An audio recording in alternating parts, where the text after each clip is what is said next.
ਹਰਿਮੰਦਰ ਸਾਹਿਬ ਦੀ ਨੀਂਹ ਰੱਖਣੀ। ਸਿੱਖ ਲੋਕਧਾਰਾ ਵਿੱਚ ਇਹ ਗੱਲ ਬਹੁਤ ਪ੍ਰਚਲਿਤ ਹੈ ਕਿ ਜਦੋਂ ਸਭਨਾ ਧਰਮਾਂ, ਜਾਤਾਂ ਅਤੇ ਵਰਗਾਂ ਦੇ ਲੋਕਾਂ ਲਈ ਸਦਾ ਖੁੱਲ੍ਹਾ ਰਹਿਣ ਵਾਲਾ ਹਰਿਮੰਦਰ ਸਾਹਿਬ ਉਸਾਰਨ ਦੀ ਸ੍ਰੀ ਗੁਰੂ ਅਰਜਨ ਦੇਵ ਜੀ ਨੇ ਸੋਚੀ ਸੀ, ਤਾਂ ਇਸ ਦਾ ਨੀਂਹ ਪੱਥਰ ਰੱਖਣ ਲਈ ਸਾਈਂ ਮੀਆਂ ਮੀਰ ਜੀ ਨੂੰ ਸੱਦਿਆ ਗਿਆ ਸੀ। ਬਹੁਤ ਸਾਰੇ ਇਤਿਹਾਸਕਾਰਾਂ, ਸਿੱਖ ਵਿਦਵਾਨਾਂ ਅਤੇ ਲੇਖਕਾਂ ਨੇ ਇਸ ਧਾਰਾ ਨੂੰ ਆਪਣੀਆਂ ਲਿਖਤਾਂ ਵਿੱਚ ਸਵੀਕਾਰ ਕੀਤਾ ਹੈ। ਪ੍ਰਸਿੱਧ ਇਤਿਹਾਸਕਾਰ ਹਰੀ ਰਾਮ ਗੁਪਤਾ ਜੀ ਨੇ ਆਪਣੀ ਪੁਸਤਕ ਵਿੱਚ ਇਸ ਧਾਰਾ ਨੂੰ ਪ੍ਰਮਾਣਿਤ ਕੀਤਾ ਹੈ। ਉਸਨੇ ਆਪਣੀ ਪੁਸਤਕ ਹਿਸਟਰੀ ਆਫ ਦੀ ਸਿੱਖ ਜਿਲਦ ਪਹਿਲੀ ਦੇ ਪੰਨਾ ਨੰਬਰ 364 ਤੋਂ 65 ਉੱਤੇ ਵਿਸਥਾਰ ਨਾਲ ਇਸ ਦੀ ਚਰਚਾ ਕੀਤੀ ਹੈ। ਕਰਤਾਰ ਸਿੰਘ ਦੁੱਗਲ ਨੇ ਆਪਣੀ ਅੰਗਰੇਜ਼ੀ ਪੁਸਤਕ ਸਿੱਖ ਗੁਰੂ ਦੇ ਪੰਨਾ ਨੰਬਰ 108 ਉੱਤੇ ਲਿਖਿਆ ਹੈ, ਹਰਿਮੰਦਰ ਸਾਹਿਬ ਦੀ ਨੀਂਹ ਪੱਥਰ ਰੱਖਣ ਲਈ ਗੁਰੂ ਸਾਹਿਬ ਨੇ ਲਾਹੌਰ ਦੇ ਮੁਸਲਮਾਨ ਫਕੀਰ ਸਾਈਂ ਮੀਆਂ ਮੀਰ ਨੂੰ ਬੁਲਾਇਆ ਸੀ। ਅਨਿਲ ਚੰਦਰ ਬੈਨਰਜੀ ਨੇ ਆਪਣੀ ਅੰਗਰੇਜ਼ੀ ਪੁਸਤਕ ਸਿੱਖ ਗੁਰੂ ਅਤੇ ਸਿੱਖ ਧਰਮ ਦੇ ਪੰਨਾ ਨੰਬਰ 182 ਉੱਤੇ ਲਿਖਿਆ ਹੈ ਕਿ ਸਿੱਖ ਧਰਮ ਦੇ ਅਸੰਪਰਦਾਇਕ ਚਰਿੱਤਰ ਦਾ ਪਤਾ ਇਸ ਗੱਲ ਤੋਂ ਲੱਗਦਾ ਹੈ ਕਿ ਸ੍ਰੀ ਗੁਰੂ ਅਰਜਨ ਦੇਵ ਜੀ ਨੇ ਹਰਿਮੰਦਰ ਸਾਹਿਬ ਦਾ ਨੀਂਹ ਪੱਥਰ ਰੱਖਣ ਲਈ ਲਾਹੌਰ ਤੋਂ ਕਾਦਰੀ ਸੂਫੀ ਸੰਤ ਸਾਈਂ ਮੀਆਂ ਮੀਰ ਨੂੰ ਸੱਦ ਭੇਜਿਆ ਸੀ। ਮਹਿੰਦਰ ਕੌਰ ਗਿੱਲ ਨੇ ਆਪਣੀ ਪੁਸਤਕ ਗੁਰੂ ਅਰਜਨ ਦੇਵ ਜੀਵਨੀ ਅਤੇ ਬਾਣੀ ਦੇ ਪੰਨਾ ਨੰਬਰ 23 ਉੱਤੇ ਲਿਖਿਆ ਹੈ, ਪਹਿਲੀ ਮਾਘ ਸੰਨ 1649 ਬਿਕਰਮੀ ਨੂੰ ਤਾਲ ਦੇ ਮੱਧ ਗੁਰੂ ਅਰਜਨ ਦੇਵ ਜੀ ਨੇ ਸੂਫੀ ਫਕੀਰ ਮੀਆਂ ਮੀਰ ਪਾਸੋਂ ਹਰਿਮੰਦਰ ਸਾਹਿਬ ਦੀ ਨੀਂਹ ਰਖਵਾਈ। ਇੱਥੇ ਸੰਮਤ 1645 ਈਸਵੀ ਸ਼ਾਇਦ ਗਲਤੀ ਨਾਲ 1649 ਲਿਖ ਦਿੱਤਾ ਗਿਆ ਹੈ।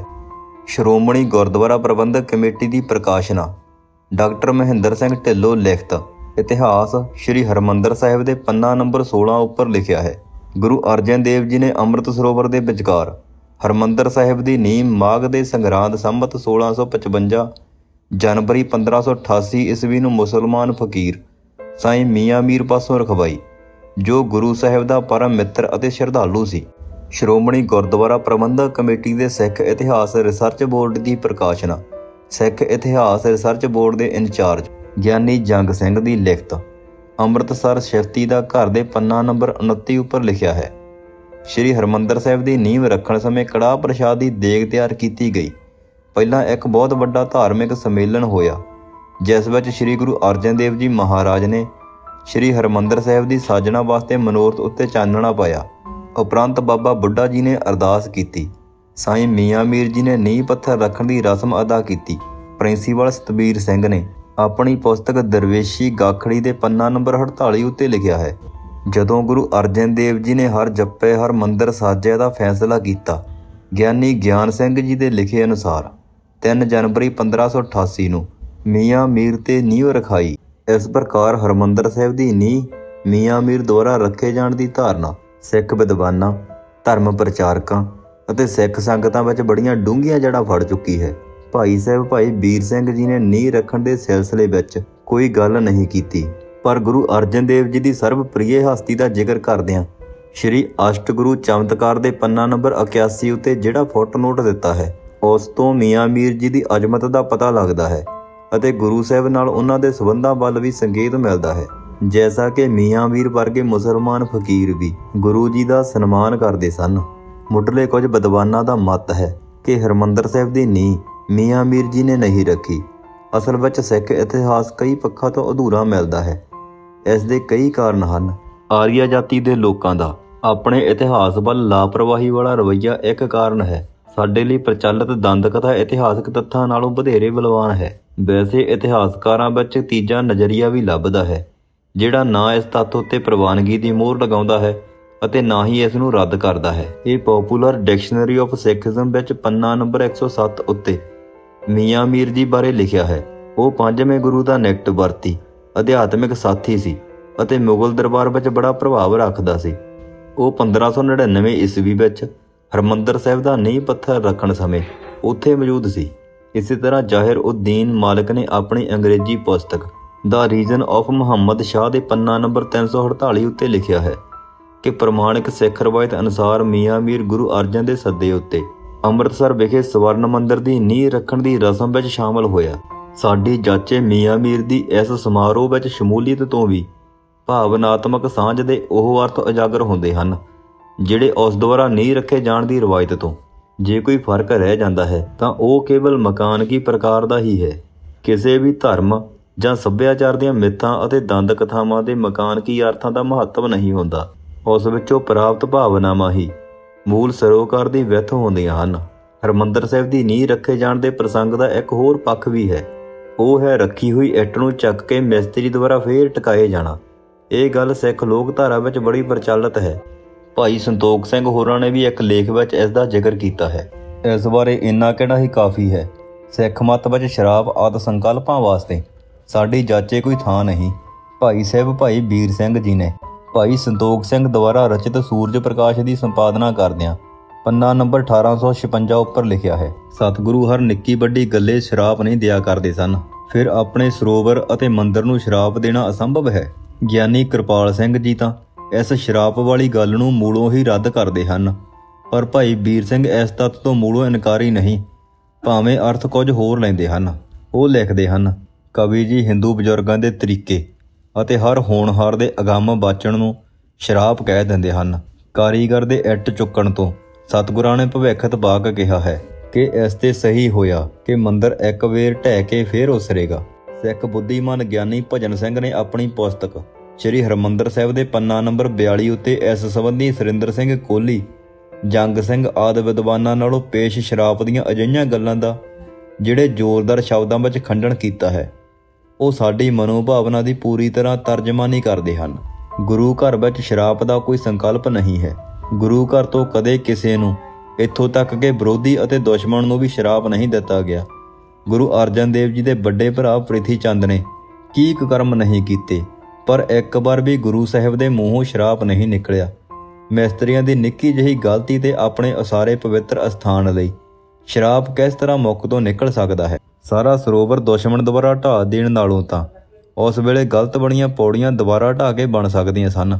ਇੱਟ ਰੱਖੀ ਜੇਕਰ ਚੱਕੀ ਗਈ ਤਾਂ ਕਹਿਰ ਨਹੀਂ ਆ ਗਿਆ। ਗੁਰੂ ਸਾਹਿਬ ਅਸੀਸ ਦੇ ਕੇ ਗਲਤੀ ਨੂੰ ਵੀ ਠੀਕ ਕਰਨ ਦੇ ਸਮਰੱਥ ਸਨ। ਇਹ ਸਭ ਪਿੱਛੋਂ ਘੜੀਆਂ ਗਈਆਂ ਗੱਲਾਂ ਹਨ ਅਤੇ ਐਵੇਂ ਗੁਰੂ ਸਾਹਿਬਾਨ ਨਾਲ ਜੋੜ ਕੇ ਸ਼ਰਧਾਵਾਨਾਂ ਨੇ ਆਪਣੇ ਵੱਲੋਂ ਵਡਿਆਈ ਕੀਤੀ ਹੈ। ਧਰਮ ਅਸਥਾਨ, ਮੰਦਰ, ਮਨਾਰੇ, ਕਿਲੇ ਅਤੇ ਮਹਿਲ ਸ਼ਕਤੀ ਦੇ ਪ੍ਰਤੀਕ ਹੋਇਆ ਕਰਦੇ ਹਨ। ਇਸ ਗੱਲ ਦੇ ਬਾਵਜੂਦ ਕਿ ਹਰਿਮੰਦਰ ਸਾਹਿਬ ਆਮ ਉੱਚੀ ਚੌਂਕੀ ਉੱਤੇ ਖੜੀਆਂ ਹੋਣ ਵਾਲੀਆਂ ਇਮਾਰਤਾਂ ਦੇ ਉਲਟ ਨੀਵੇਂ ਅਸਥਾਨ ਉੱਤੇ ਉਸਾਰਿਆ ਗਿਆ ਹੈ, ਜੋ ਕਿ ਸਿੱਖ ਮੱਤ ਵਿੱਚ ਨਿਮਰਤਾ ਦੀ ਮਹਾਨਤਾ ਦਾ ਸੂਚਕ ਹੈ। ਇਹ ਸਿੱਖ ਲਹਿਰ ਦੀ ਸ਼ਕਤੀ ਦਾ ਪ੍ਰਤੀਕ ਹੈ। ਨਿਮਰਤਾ ਵੀ ਬੜੀ ਵੱਡੀ ਆਤਮਿਕ ਸ਼ਕਤੀ ਹੁੰਦੀ ਹੈ। ਇਹ ਉਪਜਦੀ ਹੀ ਆਤਮਿਕ ਸ਼ਕਤੀ ਵਿੱਚੋਂ ਹੈ। ਦੂਜੇ ਪਾਸੇ ਸਿੱਖ ਲਹਿਰ ਦੇ ਦੁਸ਼ਮਣਾਂ ਵਾਸਤੇ ਇਸ ਲਹਿਰ ਦੀ ਸ਼ਕਤੀ ਦੇ ਪ੍ਰਤੀਕ ਅਸਥਾਨ ਇੱਕ ਬੰਗਾਰ ਸਨ। ਇਹਨਾਂ ਅਸਥਾਨਾਂ ਨੂੰ ਹਾਨੀ ਪਹੁੰਚਾ ਕੇ ਇਹ ਲਹਿਰ ਨੂੰ ਸੱਟ ਮਾਰਨਾ ਚਾਹੁੰਦੇ ਸਨ। ਲਹਿਰ ਵਿੱਚ ਪਸਤ ਹਿੰਮਤੀ ਲਿਆਉਣਾ ਚਾਹੁੰਦੇ ਸਨ, ਪਰ ਇਹ ਉਹਨਾਂ ਦੀ ਆਮ ਖਿਆਲੀ ਸੀ। ਤਾਂ ਵੀ ਸਧਾਰਨ ਸਿੱਖਾਂ ਦੀ ਮਾਨਸਿਕਤਾ ਵਿੱਚ ਉੱਠੇ ਉਦਾਸੀ ਦੇ ਪਰਛਾਵੇਂ ਨੂੰ ਦੂਰ ਕਰਨ ਲਈ ਲੋਕ ਮਾਨਸ ਨੇ ਇਹ ਦੰਦ ਕਥਾ ਘੜ ਲਈ ਕਿ ਹਰਿਮੰਦਰ ਸਾਹਿਬ ਦਾ ਢਹਿਣਾ ਤਾਂ ਗੁਰੂ ਬਾਗ ਸੀ, ਵਰਨਾ ਦੁਨੀਆ ਦੀ ਕਿਹੜੀ ਤਾਕਤ ਸੀ ਜੋ ਇਸ ਦੀ ਇੱਟ ਨੂੰ ਵੀ ਹਿਲਾ ਸਕਦੀ। ਲੋਕ ਮਾਨਸ ਦੁਆਰਾ ਪਿੱਛੋਂ ਘੜੀਆਂ ਗੱਲਾਂ ਦੀ ਜਦੋਂ ਨਿਸ਼ਾਨਦੇਹੀ ਕਰਨੀ ਆਰੰਭੀਏ ਤਾਂ ਸੂਈ ਭਾਈ ਸੰਤੋਖ ਸਿੰਘ ਜੀ ਵੱਲ ਘੁੰਮ ਜਾਂਦੀ ਹੈ, ਜਿਨ੍ਹਾਂ ਸਭ ਤੋਂ ਪਹਿਲਾਂ ਇਸ ਗੱਲ ਨੂੰ ਲਿਖਤੀ ਰੂਪ ਦਿੱਤਾ ਸੀ। ਅਹਿਮਦ ਸ਼ਾਹ ਅਬਦਾਲੀ ਨੇ ਸੰਮਤ 1879 ਮੁਤਾਬਿਕ 1762 ਈਸਵੀ ਵਿੱਚ ਹਰਿਮੰਦਰ ਸਾਹਿਬ ਨੂੰ ਢਾਇਆ ਅਤੇ ਸਰੋਵਰ ਨੂੰ ਪੂਰ ਦਿੱਤਾ। ਭਾਈ ਸੰਤੋਖ ਸਿੰਘ ਜੀ ਨੇ ਸੂਰਜ ਪ੍ਰਕਾਸ਼ ਗ੍ਰੰਥ ਵਿੱਚ ਇਹ ਗੱਲ ਲਗਭਗ 50 ਸਾਲ ਮਗਰੋਂ ਲਿਖੀ, ਕਿਉਂਕਿ ਇਹ ਗ੍ਰੰਥ 1829 ਈਸਵੀ ਨੂੰ ਸੰਪੂਰਨ ਹੋਇਆ ਮੰਨਿਆ ਜਾਂਦਾ ਹੈ। ਜ਼ਾਹਿਰ ਹੈ ਕਿ ਲੇਖਕ ਦਾ ਸ਼ਰਧਾਵਾਨ ਹਿਰਦਾ ਇਹ ਕਿਵੇਂ ਤਸਲੀਮ ਕਰ ਸਕਦਾ ਸੀ ਕਿ ਹਰਿਮੰਦਰ ਸਾਹਿਬ ਨੂੰ ਕੋਈ ਸ਼ਕਤੀ ਢਾਹ ਸਕਦੀ ਹੈ। ਇਸ ਲਈ ਉਹਨਾਂ ਨੇ ਇਹ ਮਿੱਥ ਘੜ ਲਈ, ਜਾਂ ਇਸੇ ਸ਼ਰਧਾ ਬਸ ਪਹਿਲਾਂ ਤੋਂ ਹੀ ਗੁਰੂ ਦੀ ਵਡਿਆਈ ਹਿੱਤ ਲੋਕਾਂ ਵਿੱਚ ਪ੍ਰਚਲਿਤ ਦੰਦ ਕਥਾ ਨੂੰ ਇੱਕ ਤੱਥ ਵਜੋਂ ਸਵੀਕਾਰ ਕਰ ਲਿਆ। ਕੁਝ ਵਿਦਵਾਨਾਂ ਅਨੁਸਾਰ ਭਵਿੱਖਬਾਣੀ ਵਾਲੇ ਇਹ ਵਾਕ ਮੀਆਂ ਮੀਰ ਜੀ ਨੇ ਆਖੇ ਸਨ। ਇਹਦੇ ਨਾਲ ਦੰਦ ਕਥਾ ਦੇ ਮੂਲ ਅਰਥਾਂ ਵਿੱਚ ਕੋਈ ਅੰਤਰ ਨਹੀਂ ਆਉਂਦਾ। ਕੁਝ ਵੀ ਹੈ, ਸ਼ਰਾਪ ਵਾਲੀ ਇਹ ਗੱਲ ਕਿਸੇ ਸ਼ਰਧਾਵਾਨ ਦੀ ਘੜੀ ਹੋਈ ਹੈ ਅਤੇ ਮੀਆਂ ਮੀਰ ਦੁਆਰਾ ਨੀਂਹ ਰੱਖਣ ਦੀ ਦੰਦ ਕਥਾ ਸਾਡੇ ਸੱਭਿਆਚਾਰ ਵਿੱਚ ਇੰਨੀ ਡੂੰਘੀ ਉਤਰ ਗਈ ਹੈ ਕਿ ਇਸ ਨੂੰ ਸਿੱਖ ਮਾਨਸਿਕਤਾ ਵਿੱਚ ਧੋਤਾ ਨਹੀਂ ਜਾ ਸਕਦਾ। ਅਤੇ ਲੋੜ ਵੀ ਕੀ ਹੈ। ਗੁਰੂ ਅਰਜਨ ਦੇਵ ਜੀ ਦੀ ਸ਼ਹੀਦੀ ਦਾ ਸੰਤਾਪ, ਮੀਆਂ ਮੀਰ ਜੀ ਨਾਲ ਸੰਬੰਧਿਤ ਗੁਰੂ ਘਰ ਦਾ ਦੂਜਾ ਪ੍ਰਸੰਗ ਗੁਰੂ ਅਰਜਨ ਦੇਵ ਜੀ ਦੀ ਸ਼ਹੀਦੀ ਨਾਲ ਜੋੜਿਆ ਜਾਂਦਾ ਹੈ। ਇਹ ਗੱਲ ਸਭ ਨੂੰ ਗਿਆਤ ਹੈ ਕਿ 1606 ਈਸਵੀ ਵਿੱਚ ਗੁਰੂ ਅਰਜਨ ਦੇਵ ਜੀ ਨੂੰ ਜਹਾਂਗੀਰ ਦੇ ਬਾਗੀ ਪੁੱਤਰ ਖੁਸਰੋ ਦੇ ਮੁਆਮਲੇ ਵਿੱਚ ਲਪੇਟ ਲਿਆ ਗਿਆ ਸੀ ਅਤੇ ਉਹਨਾਂ ਨੂੰ ਬੁਰੀ ਤਰ੍ਹਾਂ ਤਸੀਹੇ ਦਿੱਤੇ ਗਏ ਸਨ। ਗੱਲ ਸਿਰਫ ਇੰਨੀ ਸੀ ਕਿ ਖੁਸਰੋ ਲਾਹੌਰ ਜਾਂਦਾ ਹੋਇਆ ਤਰਨਤਾਰਨ ਗੁਰੂ ਸਾਹਿਬ ਜੀ ਦੇ ਦਰਸ਼ਨ ਨੂੰ ਚਲਾ ਗਿਆ। ਅਤੇ ਬੇਹਾਲ ਖੁਸਰੋ ਦੀ ਗੁਰੂ ਜੀ ਨੇ ਕੁਝ ਮਦਦ ਕਰ ਦਿੱਤੀ। ਬਸ ਗੁਰੂ ਦੁਖੀਆਂ ਨੂੰ ਇੱਕ ਮੌਕਾ ਹੱਥ ਲੱਗ ਗਿਆ। ਉਹਨਾਂ ਨੂੰ ਗ੍ਰਿਫਤਾਰ ਕਰਕੇ ਲਾਹੌਰ ਦੇ ਕਿਲੇ ਵਿੱਚ ਬੰਦ ਕਰ ਦਿੱਤਾ ਗਿਆ। ਸਰਦਾਰ ਖੁਸ਼ਵੰਤ ਸਿੰਘ ਨੇ ਇਹ ਹਿਸਟਰੀ ਆਫ ਦੀ ਸਿੱਖ ਜਿਲਦ ਨੰਬਰ 1 ਦੇ ਪੰਨਾ ਨੰਬਰ 59 ਉੱਤੇ ਲਿਖਿਆ ਹੈ ਕਿ ਸੂਫੀਆਂ ਦੇ ਨਕਸ਼ਬੰਦੀ ਸਿਲਸਿਲੇ ਦਾ ਮੁਖੀ ਸ਼ੇਖ ਅਹਿਮਦ ਸਰਹੰਦੀ ਗੁਰੂ ਅਰਜਨ ਦੇਵ ਜੀ ਦੀ ਵੱਧ ਰਹੀ ਸ਼ੋਭਾ ਅਤੇ ਸ਼ਕਤੀ ਤੋਂ ਬੜਾ ਸੜਿਆ ਬਲਿਆ ਹੋਇਆ ਸੀ। ਜਹਾਂਗੀਰ ਜਦ ਖੁਸਰੋ ਨੂੰ ਲੱਭਦਾ ਲਵਾਉਂਦਾ ਸਰਹੰਦ ਆ ਕੇ ਰੁਕਿਆ ਤਾਂ ਅਹਿਮਦ ਸਰਹੰਦੀ ਨੇ ਉਸ ਨੂੰ ਗੁਰੂ ਦੇ ਖਿਲਾਫ ਬੜਾ ਭੜਕਾਇਆ ਸੀ। CMA ਲਾਰੀ ਆਜ਼ਾਦ ਨੇ ਆਪਣੀ ਅੰਗਰੇਜ਼ੀ ਪੁਸਤਕ 17ਵੀਂ ਸਦੀ ਦੇ ਭਾਰਤ ਵਿੱਚ ਧਰਮ ਅਤੇ ਰਾਜਨੀਤੀ ਦੇ ਪੰਨਾ ਨੰਬਰ 112 ਉੱਤੇ M ਅਕਬਰ ਦੇ ਹਵਾਲੇ ਨਾਲ ਲਿਖਿਆ ਹੈ। ਹੋਰ ਕਈ ਸਾਧੂਆਂ ਸੰਤਾਂ ਨਾਲ ਮੀਆਂ ਮੀਰ ਗੁਰੂ ਜੀ ਨੂੰ ਜੇਲ੍ਹ ਵਿੱਚ ਮਿਲਣ ਆਏ ਅਤੇ ਉਹ ਉਹਨਾਂ ਦੀ ਰਿਹਾਈ ਲਈ ਸ਼ਹਿਨਸ਼ਾਹ ਕੋਲ ਬੇਨਤੀ ਕਰਨਾ ਚਾਹੁੰਦੇ ਸਨ, ਪਰ ਗੁਰੂ ਜੀ ਨੇ ਉਸ ਨੂੰ ਰੋਕ ਦਿੱਤਾ। ਕਰਤਾਰ ਸਿੰਘ ਦੁੱਗਲ ਨੇ ਆਪਣੀ ਪੁਸਤਕ ਸਿੱਖ ਗੁਰੂ ਵਿੱਚ ਪੰਨਾ ਨੰਬਰ 116 ਉੱਤੇ ਲਿਖਿਆ ਹੈ ਕਿ ਜਦ ਗੁਰੂ ਜੀ ਨੂੰ ਤਸੀਹੇ ਦਿੱਤੇ ਜਾ ਰਹੇ ਸਨ ਤਾਂ ਮੀਆਂ ਮੀਰ ਨੇ ਉਹਨਾਂ ਅੱਗੇ ਤਰਲਾ ਲਿਆ ਕਿ ਉਹਨੂੰ ਆਪਣੀ ਰਹੱਸਮਈ ਸ਼ਕਤੀ ਵਰਤਣ ਦੀ ਆਗਿਆ ਦਿੱਤੀ ਜਾਵੇ ਤਾਂ ਜੋ ਉਹਨਾਂ ਨੂੰ ਦੁੱਖ ਤਸੀਹੇ ਦੇਣ ਵਾਲਿਆਂ ਨੂੰ ਮਲੀਆ ਮੇਟ ਕਰ ਦਿੱਤਾ ਜਾਵੇ। ਗੁਰੂ ਜੀ ਨੇ ਮੀਆਂ ਮੀਰ ਦੀ ਇਹ ਗੱਲ ਸੁਣ ਕੇ ਉਹਨਾਂ ਨੂੰ ਸਬਰ ਸੰਤੋਖ ਤੋਂ ਕੰਮ ਲੈਣ ਦੀ ਸਲਾਹ ਦਿੱਤੀ। ਉਹਨਾਂ ਨੇ ਆਖਿਆ ਕਿ ਸਾਨੂੰ ਕਰਤਾਰ ਦਾ ਭਾਣਾ ਮੰਨਣਾ ਚਾਹੀਦਾ ਹੈ, ਜਿਨ੍ਹਾਂ ਦੇ ਹੁਕਮ ਬਗੈਰ ਪੱਤਾ ਤੱਕ ਨਹੀਂ ਹਿੱਲ ਸਕਦਾ। ਅਸੀਂ ਬਚਪਨ ਤੋਂ ਇਹੀ ਸੁਣਦੇ ਆ ਰਹੇ ਹਾਂ ਕਿ ਮੀਆਂ ਮੀਰ ਇੰਨੇ ਰੋਹ ਵਿੱਚ ਆਏ ਹੋਏ ਸਨ ਕਿ ਉਹ ਗੁਰੂ ਜੀ ਤੋਂ ਆਗਿਆ ਪਾ ਕੇ ਲਾਹੌਰ ਤੋਂ ਦਿੱਲੀ ਤੱਕ ਦੀਆਂ ਇੱਟਾਂ ਤੱਕ ਇੱਟਾਂ ਖੜਕਾਉਣ ਲਈ ਤਿਆਰ ਸਨ। ਕਹਿੰਦੇ ਹਨ ਕਿ ਮੀਆਂ ਮੀਰ ਗੁੱਝੀਆਂ ਗੈਬੀ ਸ਼ਕਤੀਆਂ ਦੇ ਮਾਲਕ ਸਨ। ਦਾਰਾ ਸ਼ਿਕੋਹ ਨੇ ਸ਼ਕੀਨਤ ਉਲ ਔਲੀਆ ਵਿੱਚ ਮੀਆਂ ਮੀਰ ਦੀ ਆਤਮਿਕ ਸ਼ਕਤੀ ਦਾ ਜ਼ਿਕਰ ਕਰਦਿਆਂ ਲਿਖਿਆ ਹੈ ਕਿ ਮੈਂ 20 ਕੁ ਸਾਲ ਦਾ ਸਾਂ ਜਦੋਂ ਮੈਂ ਬਹੁਤ ਜ਼ਿਆਦਾ ਬਿਮਾਰ ਪੈ ਗਿਆ ਸਾਂ। ਮੇਰੇ ਬਚਣ ਦੀ ਕੋਈ ਆਸ ਨਹੀਂ ਸੀ। ਮੇਰੇ ਪਿਤਾ ਸ਼ਾਹਜਹਾਂ ਮੈਨੂੰ ਹਜ਼ਰਤ ਮੀਆਂ ਮੀਰ ਕੋਲ ਲੈ ਗਏ। ਉਹਨਾਂ ਨੇ ਪਾਣੀ ਦਾ ਇੱਕ ਪਿਆਲਾ ਲੈ ਕੇ ਮੂੰਹ ਵਿੱਚ ਕੁਝ ਪੜਿਆ ਅਤੇ ਉਸ ਉੱਤੇ ਫੂਕ ਮਾਰ ਦਿੱਤੀ। ਉਹ ਪਾਣੀ ਮੈਨੂੰ ਪੀਣ ਲਈ ਦੇ ਦਿੱਤਾ ਗਿਆ। ਮੈਂ ਇੱਕਦਮ 9/9 ਹੋ ਗਿਆ ਸਾਂ। ਮੀਆਂ ਮੀਰ ਰੂਹਾਨੀ ਸ਼ਕਤੀ ਦੇ ਮਾਲਕ ਵੀ ਸਨ ਅਤੇ ਦਿव्य ਦ੍ਰਿਸ਼ਟੀ ਵਾਲੇ ਸੰਤ ਵੀ। ਇਸੇ ਪ੍ਰਕਾਰ ਦੀ ਇੱਕ ਹੋਰ ਚਮਤਕਾਰੀ ਘਟਨਾ ਦਾ ਜ਼ਿਕਰ ਮੁਫਤੀ ਗੁਲਾਮ ਸਰਬਰ ਦੀ ਪੁਸਤਕ ਖਜ਼ੀਨਤ ਉਲ ਅਸਫੀਆਹ ਵਿੱਚ ਇਸ ਤਰ੍ਹਾਂ ਕੀਤਾ ਗਿਆ ਹੈ। ਆਪਣੀ ਮੌਤ ਤੋਂ ਕੁਝ ਦਿਨ ਪਹਿਲਾਂ ਜਹਾਂਗੀਰ ਕਸ਼ਮੀਰ ਵਿੱਚ ਸੀ ਕਿ ਉਸ ਨੂੰ ਦਿੱਲੀ ਦੇ ਸ਼ੇਖ ਅਬਦੁਲ ਹਕ ਮੁਹਦੀ, ਉਹਦੇ ਪੁੱਤਰ ਸ਼ੇਖ ਨੂਰ ਉਲ ਹਕ ਅਤੇ ਮਿਰਜ਼ਾ ਹਿਸਾਮੁਦੀਨ ਦੇ ਖਿਲਾਫ ਸ਼ਿਕਾਇਤਾਂ ਪਹੁੰਚੀਆਂ। ਸ਼ਹਿਨਸ਼ਾਹ ਨੇ ਸ਼ੇਖ ਅਬਦੁਲ ਹਕ ਦੇ ਖਵਾਜਾ ਬਾਣੀਉੱਲਾ ਦੇ ਸਭ ਤੋਂ ਵੱਡੇ ਮੁਰੀਦ ਹਿਸਾਮੁਦੀਨ ਨੂੰ ਕਸ਼ਮੀਰ ਅੱਪੜਨ ਦਾ ਹੁਕਮ ਦਿੱਤਾ ਅਤੇ ਸ਼ੇਖ ਨੂਰ ਉਲ ਹਕ ਨੂੰ ਕਾਬਲ ਜਾਣ ਲਈ ਕਿਹਾ। ਤਿੰਨੇ ਜਣੇ ਸ਼ਾਹੀ ਫਰਮਾਨ ਸੁਣ ਕੇ ਦਿੱਲੀ ਤੋਂ ਤੁਰ ਪਏ। ਰਸਤੇ ਵਿੱਚ ਉਹ ਲਾਹੌਰ ਮੀਆਂ ਮੀਰ ਨੂੰ ਮਿਲਣ ਚਲੇ ਗਏ। ਗੱਲਬਾਤ ਕਰਦਿਆਂ ਮੀਆਂ ਮੀਰ ਨੇ ਉਹਨਾਂ ਨੂੰ ਯਕੀਨ ਦਿਵਾਇਆ ਕਿ ਉਹਨਾਂ ਨੂੰ ਕਿਧਰੇ ਵੀ ਜਾਣਾ ਨਹੀਂ ਪਵੇਗਾ ਤੇ ਛੇਤੀ ਹੀ ਉਹ ਦਿੱਲੀ ਪਰਤ ਜਾਣਗੇ। ਹੋਇਆ ਇਹ ਕਿ 4 ਦਿਨ ਮਗਰੋਂ ਜਹਾਂਗੀਰ ਦੀ ਮੌਤ ਦੀ ਖਬਰ ਆ ਗਈ। ਉਸ ਦੀ ਮਈਅਤ ਲਾਹੌਰ ਲਿਆਂਦੀ ਗਈ ਅਤੇ ਉੱਥੇ ਹੀ ਦਫਨ ਕੀਤੀ ਗਈ ਅਤੇ ਤਿੰਨੇ ਸ਼ੇਖ ਦਿੱਲੀ ਵਾਪਸ ਚਲੇ ਗਏ। ਇੰਜ ਮੀਆਂ ਮੀਰ ਦੀ ਕੀਤੀ ਭਵਿੱਖਬਾਣੀ ਸੱਚੀ ਸਿੱਧ ਹੋ ਗਈ। ਗੁਰਮਤ ਕਿਉਂਕਿ ਇਸ ਪ੍ਰਕਾਰ ਦੀਆਂ ਸ਼ਕਤੀਆਂ ਵਿੱਚ ਆਸਥਾ ਨਹੀਂ ਲਿਆਉਂਦੀ, ਇਸੇ ਲਈ ਗੁਰੂ ਅਰਜਨ ਦੇਵ ਜੀ ਨੇ ਹਜ਼ਰਤ ਨੂੰ ਭਾਣਾ ਮੰਨਣ ਦੀ ਸਲਾਹ ਦਿੱਤੀ। ਤਰ੍ਹਾਂ ਤਰ੍ਹਾਂ ਦੇ ਤਸੀਹੇ ਝੱਲ ਕੇ ਉਹ ਸੱਚੇ ਨਾਮ ਦੀ ਸਿੱਖਿਆ ਦੇਣ ਵਾਲਿਆਂ ਵਾਸਤੇ ਇੱਕ ਮਿਸਾਲ ਕਾਇਮ ਕਰ ਰਹੇ ਸਨ ਕਿ ਬਿਪਤਾ ਦੀ ਘੜੀ ਸਬਰ ਸੰਤੋਖ ਤੋਂ ਕੰਮ ਲੈਣਾ ਚਾਹੀਦਾ ਹੈ ਅਤੇ ਆਪਣੇ ਵਿਸ਼ਵਾਸ ਤੋਂ ਥਿੜਕਣਾ ਨਹੀਂ ਚਾਹੀਦਾ।